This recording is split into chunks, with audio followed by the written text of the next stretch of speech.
We're here in the studio with one of the world's foremost modern guitarists, Guthrie Govan. Welcome to the program. Thanks, man. It's good to be here. What are you doing here in Hong Kong? I wondered that myself. As it turns out, I'm doing a guitar clinic tomorrow night at a place called Backstage. Right, that's tomorrow evening. I understand tickets are awfully hard to come by for that. So if folks... I don't think I'll need one, so I haven't looked into it too much. This is a clinic tour that you're doing, and you've been doing quite a lot of this in recent years. Yeah. This is Hong Kong, Beijing, and Seoul.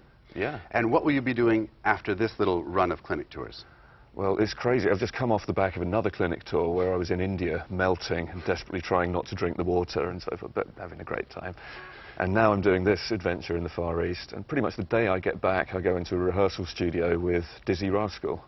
I don't know how well known he is here. Over in the UK, he's a big deal. A well-known rap artist.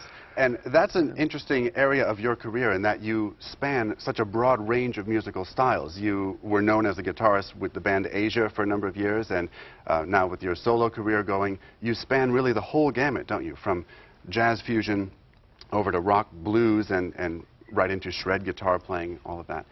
How have you incorporated all of that into your career? My mindset probably comes from starting playing when I was so young. They tell me I was 3 years old when I started. I really don't remember.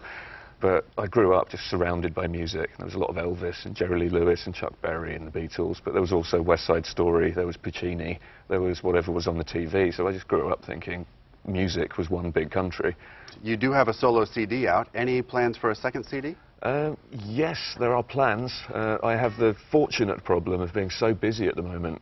It's really hard to find time just to knuckle down and get the writing and the recording done.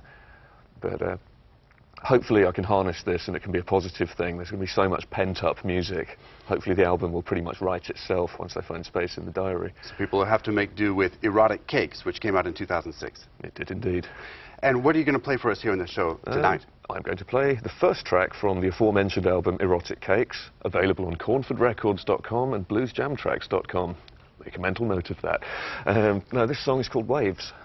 I'm looking forward to it.